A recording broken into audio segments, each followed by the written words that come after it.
नमस्कार दोस्तों, आप सभी का एक बार फिर से बहुत बहुत स्वागत है रोथिन्स अकाउंटेंसी क्लासेस पर। दोस्तों, आज मैं आप लोगों को बताऊंगा अदर सब्सिडियरी बुक्स क्या होता है, अदर सब्सिडियरी बुक्स का प्रैक्टिकल प्रॉब्लम कैसे सॉल्व किया जाता है।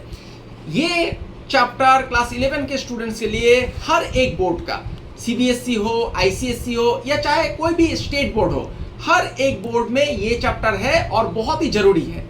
तो बने रहिए वीडियो में अंत तक, आप लोग सीख जाएंगे अदर सब्सिडियरी बुक क्या होता है और अदर सब्सिडियरी बुक का प्रैक्टिकल प्रॉब्लम कैसे सॉल्व किया जाता है। सब कुछ मैं आज आप लोगों को बताऊंगा। आगे बढ़ने से पहले दोस्तों, मेरा आप सभी से एक छोटा सा निवेदन है, अगर अभी तक आप लोगों ने मेरा चैनल को सब्सक्राइब नहीं किया है तो चैनल को सब्सक्राइब जरूर कर लीजिएगा और बेल आइकन को दबाना मत भूलिएगा। वीडियो अगर अच्छा लगा तो इसे एक लाइक भी कीजिएगा, अपने दोस्तों के बीच शेयर भी कीजिएगा और कॉमेंट करना मत भूलिएगा। आप लोग मुझे इंस्टाग्राम और फेसबुक में भी फॉलो कर सकते हैं। मेरा इंस्टाग्राम और फेसबुक पेज का जो लिंक है मेरा चैनल पे दिया हुआ है और आप लोगों की सुविधा के लिए मैं वीडियो का डिस्क्रिप्शन बॉक्स में भी दे दूंगा। तो चलिए दोस्तों, विषय की तरफ आगे बढ़ते हैं। आज का जो विषय है अदर सब्सिडियरी बुक्स। देखिए, सब्सिडियरी बुक्स ये हो जाता है बुक ऑफ ओरिजिनल एंट्री से लिया गया एक किताब, मतलब कैश बुक। सब्स्टिट्यूट, विकल्प के तौर पे आप लोग मान सकते हैं सब्स्टिट्यूट। तो कैश बुक हो गया कैश अकाउंट का विकल्प। इसके बाद भी कैश बुक को छोड़ के, जर्नल को छोड़ के original book of entry. Cash book में क्या आता है? ओरिजिनल बुक ऑफ एंट्री, मतलब जर्नल से आप लोग करते हैं। लेजर क्या होता है? ओरिजिनल बुक ऑफ एंट्री, मतलब जर्नल से आप लोग लेजर अकाउंट में पोस्टिंग करते हैं। लेकिन अदर सब्सिडियरी बुक्स में क्या होता है? ओरिजिनल बुक ऑफ एंट्री से कुछ नहीं आता है, जर्नल से कुछ नहीं आएगा। तो कैश बुक, जर्नल, लेजर ये सब को छोड़ के इसके अलावा जो भी किताब बनाया जाता है ये सब अदर सब्सिडियरी बुक्स है। अदर सब्सिडियरी बुक्स का अगर मैं उदाहरण देने जाऊं तो जैसा कि परचेज बुक होता है, परचेज रिटर्न बुक होता है, सेल्स बुक होता है, सेल्स रिटर्न बुक होता है, फिर bills receivable book, bills payable book, कई सारा बुक है। अभी ये ओरिजिनल बुक ऑफ एंट्री से तो नहीं आएगा। अभी इसमें क्या होता है, देखिए परचेज बुक, आज मैं आप लोगों को परचेज बुक बनाना ही सिखाऊंगा। अगला वीडियो में मैं आप लोगों को सेल्स बुक और भी दूसरा जो किताब है वो सब बताऊंगा और उसके बारे में जो प्रैक्टिकल प्रॉब्लम है वो भी मैं सिखा दूंगा। तो आज मैं परचेज बुक के बारे में आप लोगों को बताऊंगा। तो परचेज बुक भी एक अदर सब्सिडियरी बुक होता है। अभी देखिए, फर्म क्या करता है या फिर जो भी मतलब डीलर है या फिर जो भी सप्लायर है, सब लोग purchase book, cell book maintain करता है। क्यों? सुविधा के लिए।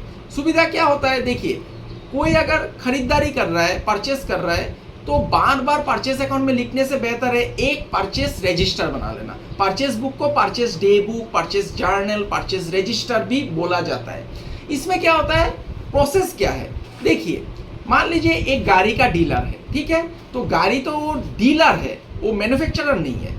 तो वो क्या करेगा, मैन्युफैक्चरर को पहले एक परचेस ऑर्डर देगा, परचेस ऑर्डर का एक कॉपी बनाएगा। कॉपी कैसे? वो तो गाड़ी नहीं बना रहा है, गाड़ी का डीलर है, गाड़ी बेच रहा है, तो उसको गाड़ी का जरूरत पड़ेगा, तो गाड़ी का वो क्या करेगा, परचेस ऑर्डर एक बनाएगा और जो सप्लायर है मतलब मैन्युफैक्चरर है उसको भेज देगा। उसमें क्या लिखा रहता है? परचेस ऑर्डर में क्वांटिटी लिखा रहता है, कितना क्वांटिटी चाहिए, क्वालिटी कैसा होगा, ब्रांड कौन सा ब्रांड का चाहिए, प्राइस भी उसमें लिखा रहता है, सब कुछ लिखा रहता है। और परचेस ऑर्डर का दो कॉपी बनाया जाता है, एक डुप्लीकेट कॉपी बनाया जाता है और एक original copy. Original copy supplier के पास चला जाता है जो मैन्युफैक्चरर है, और डुप्लीकेट कॉपी अपने पास रखता है। तो सप्लायर क्या करता है, परचेस ऑर्डर देखता है और देखने के मुताबिक वो सामान भेजता है विथ इनवॉइस। इनवॉइस मतलब बिल, बिल में इनवॉइस को आप लोग बिल भी बोल सकते हैं। तो इनवॉइस में सब कुछ लिखा रहता है कि देखिए आपने ये सब सामान भेजा था, इसका इतना प्राइस है, सब कुछ प्राइस लिखा रहेगा, क्वांटिटी, फिर ब्रांड का बारे में भी लिखा रहेगा, सब कुछ इनवॉइस में लिखा रहेगा। तो जो डीलर है वो क्या करेगा, परचेस ऑर्डर, उसके पास तो डुप्लीकेट कॉपी है, वो डुप्लीकेट कॉपी लेगा और इनवॉइस भी साथ में मिलाएगा, देखेगा कि सब कुछ सही से मिला है कि नहीं, सब कुछ ठीक ठाक है कि नहीं। उसके बाद जाके वो क्या करता है, परचेस बुक बनाता है। अभी यहाँ पर आप लोगों को ध्यान में रखना है कि परचेस बुक में क्रेडिट ट्रांजैक्शन सब ही रिकॉर्ड किया जाता है। अदर सब्सिडियरी बुक में, परचेस बुक ही नहीं, सिर्फ सेल्स बुक में भी, bills receivable book, bills payable book, हर जगह में क्रेडिट ट्रांजैक्शन ही रिकॉर्ड किया जाता है। याद रखिएगा, क्रेडिट ट्रांजैक्शन, ठीक है। कैश ट्रांजैक्शन होने से कैश बुक में जाता है, कैश ट्रांजैक्शन यहाँ पे आप लोगों को इग्नोर करना है। और एक बात ध्यान में रखना है कि मान लीजिए डीलर गाड़ी खरीद रहा है, ठीक है ना, तो गाड़ी उसके लिए सामान हो गया, उसके लिए गुड्स हो गया, तो वहां पर वो गुड्स के जैसा ट्रीटमेंट करेगा, सामान के जैसा ट्रीटमेंट करेगा, क्योंकि वो उसका एसेट नहीं है। गाड़ी वो लाएगा, अब खुद नहीं चलाएगा, खुद इस्तेमाल नहीं करेगा, वो लोगों के लिए ला रहा है और बेचने के लिए ला रहा है, तो गुड्स के जैसा ट्रीटमेंट किया जाएगा गाड़ी को। लेकिन अगर मान लीजिए कोई रेस्टोरेंट खाना बना रहा है, अभी खाना बना रहा है और डिलीवरी करने के लिए उसको एक गाड़ी चाहिए, तो उसने एक गाड़ी खरीदा, तब गाड़ी उसका सामान नहीं होगा, उसका एसेट हो जाएगा। तो यहां पर आप लोगों को ध्यान में रखना है, अदर सब्सिडियरी बुक में एसेट रिकॉर्ड नहीं होता है। एसेट अगर खरीदेगा तो एसेट रिकॉर्ड नहीं होगा। एसेट क्रेडिट में खरीदा, हालांकि वो परचेस जर्नल प्रॉपर में चला जाएगा, एसेट रिकॉर्ड नहीं होता है और कैश ट्रांजैक्शन रिकॉर्ड नहीं होता है। ये बात आपको ध्यान में रखना है। कोई भी आप लोग अदर सब्सिडियरी बुक बनाइए, चाहे वो purchase book, sales return, purchase return, कोई भी बनाइए, इसमें आपको ध्यान में रखना है कैश ट्रांजैक्शन रिकॉर्ड नहीं होता है, क्रेडिट ट्रांजैक्शन सभी रिकॉर्ड होगा और एसेट रिकॉर्ड नहीं होगा। लेकिन हाँ, एसेट अगर गुड्स के जैसा ट्रीट हो रहा है, अभी मान लीजिए कोई फर्नीचर हाउस है, फर्नीचर हाउस रिटेलर है, तो वो क्या करेगा, वो तो खुद फर्नीचर नहीं बना रहा है, तो फर्नीचर किसी सप्लायर से ले रहा है जो मैन्युफैक्चरर है, तो उसके लिए वो फर्नीचर एसेट के जैसा ट्रीट नहीं होगा, गुड्स के जैसा ट्रीट होगा, तब उसके लिए सामान है, तब रिकॉर्ड करना पड़ेगा। लेकिन अगर फर्नीचर हाउस में मान लीजिए फर्नीचर हाउस है, लेकिन वहां पर मान लीजिए उसने एक गाड़ी खरीदा फर्नीचर डिलीवरी करने के लिए, तो गाड़ी उसके लिए सामान नहीं होगा, उसके लिए एसेट हो जाएगा, पर्सनल, ठीक है ना, बिजनेस का एसेट हो जाएगा, तब गाड़ी आपको रिकॉर्ड नहीं करना है, ठीक है। तो ये कॉन्सेप्ट और भी क्लियर हो जाएगा। एक प्रैक्टिकल प्रॉब्लम मैं अभी आप लोगों को सॉल्व करके दिखाऊंगा। आज मैं आप लोगों को परचेस बुक बना के दिखाऊंगा, और भी कुछ बात ध्यान में रखना है। देखिए, और मैं 2-3 शब्द और बोल देता हूं, जैसा कि ट्रेड डिस्काउंट हो सकता है, इसमें क्रेडिट ट्रांजैक्शन ही आएगा, ठीक है दोस्तों। ट्रेड डिस्काउंट क्या होता है, ट्रेड जो हो रहा है, ये जो सप्लायर और बायर, जो खरीदार है और जो मतलब सामान देगा सप्लायर, तो खरीदार और सप्लायर के बीच जो ट्रांजैक्शन हो रहा है, क्रेडिट ट्रांजैक्शन, इसमें क्या होता है, ट्रेड डिस्काउंट होता है। ट्रेड डिस्काउंट क्या होता है दोस्तों, जो कैटलॉग प्राइस है, लिस्ट प्राइस है, उसमें सप्लायर क्या करता है, डिस्काउंट देता है रिटेलर को प्रॉफिट कमाने के लिए, तो ये ट्रेड डिस्काउंट होता है। तो उसके बाद और भी कुछ चार्जेस मान लीजिए सप्लायर लगा देता है, जैसे कि पैकिंग चार्ज हो गया, कैरेज चार्ज हो गया, ये सब कुछ अगर जुड़ा हुआ है, इनवॉइस में अगर लिखा हुआ है, तो परचेस बुक बनाने के समय जो भी मतलब जो परचेजर है, परचेस बुक बनाने के समय, या फिर जो भी सेल्स बुक बना रहा है, सेलर है, तो वो लोग क्या करेगा, ये जो अलग से खर्चा आया, सामान का ओरिजिनल दाम को ही रिकॉर्ड किया जाएगा, अलग से जो खर्चा आ रहा है, कुली का चार्ज या फिर कैरेज, कार्टेज या दूसरा कोई पैकिंग चार्ज, वो सब रिकॉर्ड नहीं होगा, वो सब अलग से रिकॉर्ड किया जाता है। कॉलमर परचेस बुक बोला जाता है उसको, कॉलमर सेल्स बुक, अलग से कॉलम बनाया जाता है। Columnar purchase book, columnar sales book, ये मैं अगला वीडियो में आप लोगों को सिखा दूंगा, क्योंकि ये थोड़ा बड़ा विषय है। आज मैं आप लोगों को एक परचेस बुक बना करके दिखाता हूं, जिससे कि आप लोगों का प्रैक्टिकल प्रॉब्लम आप लोग कैसे बनाएंगे परचेस बुक, ये आप लोग सीख जाएंगे। तो अभी मैं कैमरा को बोलूंगा कॉपी की तरफ फोकस करने के लिए। देखिए दोस्तों, आप लोगों को समझाने के लिए मैंने एक क्वेश्चन लिख लिया है, इस क्वेश्चन का आप लोग स्क्रीनशॉट ले लीजिएगा, ठीक है। थोड़ा मैं क्वेश्चन पढ़ के आप लोगों को समझा देता हूं। Enter the following transaction in the purchase book of messrs Sen electronics for अप्रैल 2019। अभी देखिए नीचे कुछ ट्रांजैक्शन दिया गया है और सेन इलेक्ट्रॉनिक्स का, तो सेन इलेक्ट्रॉनिक्स क्या करेगा, परचेस बुक बनाएगा, ठीक है ना। ये सब ट्रांजैक्शन दिया गया है और ये सब ट्रांजैक्शन को देख के आपको परचेस बुक बनाना है। तो अभी चलिए परचेस बुक बनाते हैं। ट्रांजैक्शन सब बाकी बाद में देखेंगे, सिर्फ ध्यान में रखना है कैश ट्रांजैक्शन नहीं आएगा, और एसेट अगर खरीद रहा है, बेच रहा है, बिजनेस का ही, चाहे वो बिजनेस का ही हो, एसेट अगर ट्रीट हो रहा है तो एसेट आपको रिकॉर्ड नहीं करना है। तो मैं इस पेज में करने जा रहा हूं, ठीक है। तो अभी मैं इसके, आप लोग फॉर्मेट देख लीजिए, आपको ऊपर में लिखना है purchase book of messrs Sen electronics, जिसका नाम है वो नाम दे देना है, ठीक है, इलेक्ट्रॉनिक्स। देखिए इसका घर कैसा होगा, मैं अभी हाथ से लाइन खींच रहा हूं, आप लोग परीक्षा में स्केल और पेंसिल का इस्तेमाल कीजिएगा, ठीक है।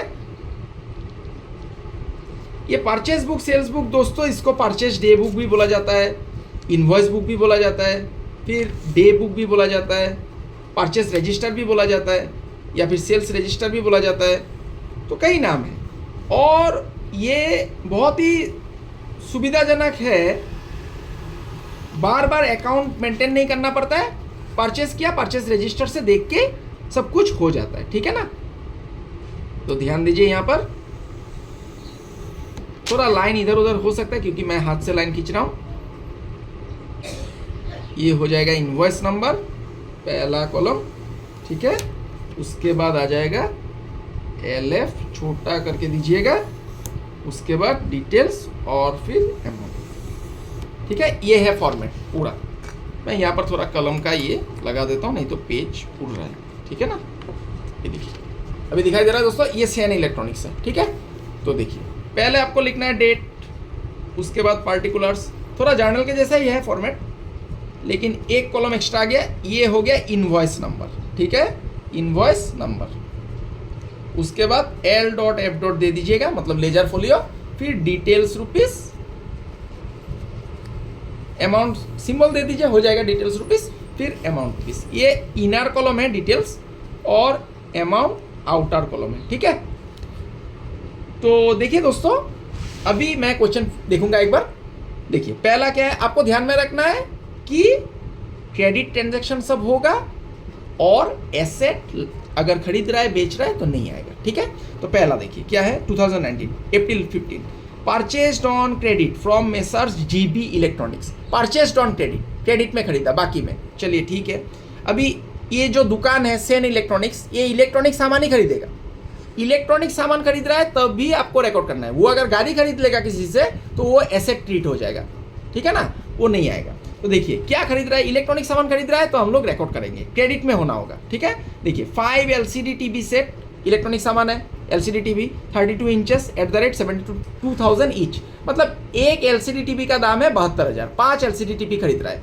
साथ में देखिए और क्या खरीद रहा है, 3 flat TV, 3 flat TV set खरीद रहा है 29 इंच का, 16,000 ईच, 16,000 एक का दाम है, ठीक है। साथ में देखिए दे दिया ट्रेड डिस्काउंट, तो आप आज आप लोगों को ट्रेड डिस्काउंट का भी जो ट्रीटमेंट होता है वो भी सीखने को मिल जाएगा, ट्रेड डिस्काउंट भी है। तो देखिए लिखेंगे कैसे, पहले आपको जहां से खरीद रहा है सप्लायर का नाम लिखना है, कहां से खरीद रहा है, GB इलेक्ट्रॉनिक्स, तो डेट दे दीजिए 2019 अप्रैल 5, 2019 अप्रैल 5, जहां से खरीद रहा है उस सप्लायर का नाम दीजिए पहले, मेसर्स GB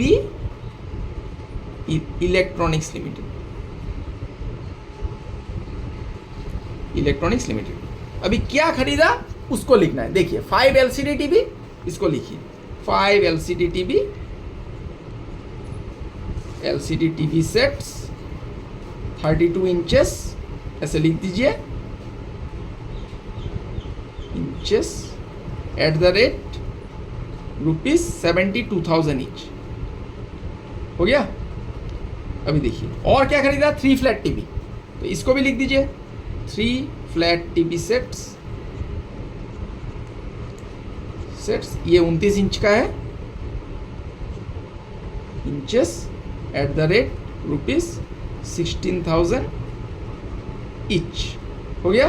तो देखिए एक टीवी का दाम 72,000 है, तो 5 का दाम कितना हो जाएगा, 3,60,000, ठीक है। डिटेल्स पे लिखिए, हो गया डिटेल्स पे। उसके बाद 3 फ्लैट TV खरीदा, एक का दाम है 16,000, 3 का दाम हो जाएगा 48,000। तो देखिए अभी अगर ट्रेड डिस्काउंट नहीं रहता तो ये दोनों को जोड़ने से कितना होता है दोस्तों, 4,08,000, ठीक है ना। 4,08,000 मैं इनर कॉलम में लिखूंगा, क्यों लिखूंगा, क्योंकि यहाँ पर क्वेश्चन में ट्रेड डिस्काउंट है, देखिए 15%। अगर क्वेश्चन में ट्रेड डिस्काउंट नहीं रहता तो सीधा 4,08,000 को मैं आउटर कॉलम में लिख देता अमाउंट पे, ठीक है। लेकिन इस क्वेश्चन में ट्रेड डिस्काउंट है 15%, तो आपको ये जो कैटलॉग प्राइस है, ये कैटलॉग प्राइस है, लिस्ट प्राइस, इसके ऊपर 15% कैलकुलेशन करना है, ठीक है। Less trade discount, trade discount यहां पर मैं करके दिखा देता हूं, 4,08,000 का आपको 15% करना है, 15/100। तो मैं कैलकुलेटर का इस्तेमाल कर लूंगा, ठीक है। आप लोगों को परीक्षा में कैलकुलेटर अलाउड हो भी सकता है, नहीं भी हो सकता है। 11 का हर एक बोर्ड में अलग अलग है, स्टेट बोर्ड में नियम, CBSE में तो नहीं दिया जाता है, और आईसीएससी बोर्ड में भी शायद नहीं दिया जाता है, मुझे उतना पता नहीं है। तो बिना कैलकुलेटर के ही आप लोग करने का कोशिश कीजिएगा। तो देखिए, मैं समय को बचाने के लिए थोड़ा कैलकुलेट कर लिया। तो 4,08,000 का अगर आप लोग 15% करेंगे तो 61,200 आ जाएगा, ठीक है। तो ये कैटलॉग प्राइस से उसको छूट मिला है, तो इसको माइनस कर दीजिए, मतलब ब्रैकेट देना होगा, ब्रैकेट मतलब माइनस। तो 4,08,000 से 61,200 को माइनस कीजिए, माइनस करने से आ गया 3,46,800 हो गया। इसको ये आउटर कॉलम में लिखना है। अगर ट्रेड डिस्काउंट नहीं रहता तो यही प्राइस आउटर कॉलम में चला जाता। उसके बाद दूसरा ट्रांजैक्शन देखिए, April 7, परचेस्ड ऑन क्रेडिट, फिर से बाकी में खरीदा, लेकिन देखना पड़ेगा इलेक्ट्रॉनिक सामान खरीदा है कि नहीं। किससे खरीदा? Lakshmi and company. क्या खरीदा? 10 इलेक्ट्रॉनिक आयरन। तो इलेक्ट्रॉनिक सामान खरीदा 500 रुपया करके, एक का दाम, ईच मतलब एक का दाम 500 है। 6 टेबल लैम्प, ये भी इलेक्ट्रॉनिक आइटम है, 250 करके ईच। फिर 5 रूम हीटर, ये भी इलेक्ट्रॉनिक आइटम है, 500 रुपया ईच। और इसमें भी देखिए दोस्तों 20% ट्रेड डिस्काउंट है। तो क्या करना है, पहले आपको लिखना है सप्लायर का नाम, लक्ष्मी एंड कंपनी, ठीक है, April 7। तो एक हो गया, तो इसमें आपको लाइन खींच देना है, ठीक है। ये कंप्लीट हो गया, ये पहला वाला कंप्लीट। अभी April 7 आपको लिखना है, लक्ष्मी एंड कंपनी से खरीदा गया ना, लक्ष्मी एंड कंपनी। क्या खरीदा गया लक्ष्मी एंड कंपनी से? 10 इलेक्ट्रिक आयरन, इसको लिखना है 10 electric irons at the rate ₹500 each. हो गया, 500 करके दाम है, ये देखिए 500 करके। तो एक का दाम 500, 10 का दाम कितना हो जाएगा? 5,000, ठीक है। उसके बाद देखिए 6 टेबल लैम्प खरीदा गया, कितना करके? 250 करके। 6 table lamps at the rate ₹250 each. हो गया। तो एक का दाम 250, तो 6 का दाम कितना हो जाएगा? 6 25 गुना कितना? 1500, ठीक है। और 5 रूम हीटर खरीदा गया, एक का दाम 500 है। 5 रूम हीटर्स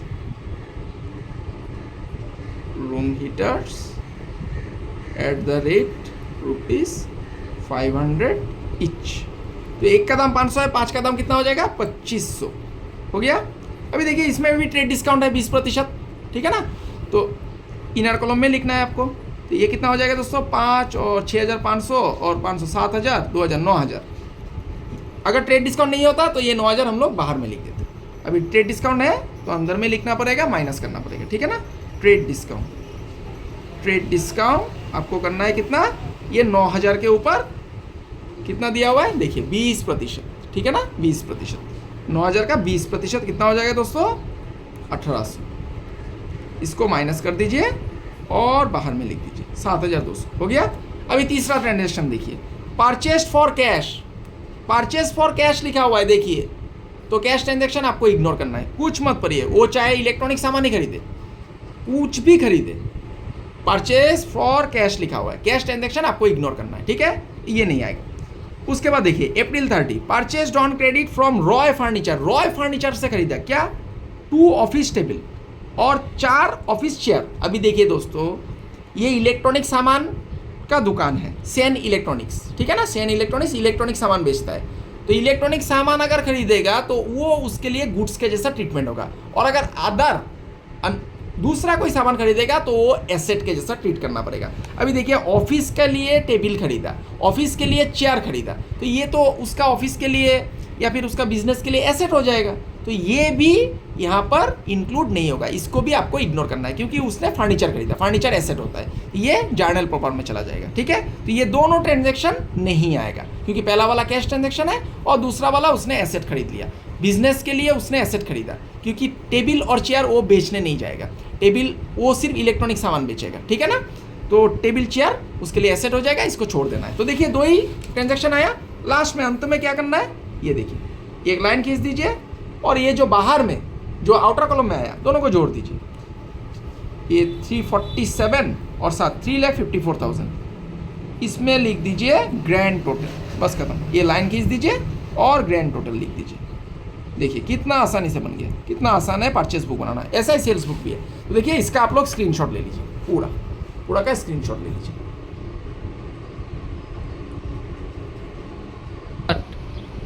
तो आशा करता हूं दोस्तों आज का क्लास आप लोगों को समझ में आया है। आज मैंने एक परचेस बुक सिंपल लेवल का ही था, ये आप लोगों को सॉल्व करके दिखाया है।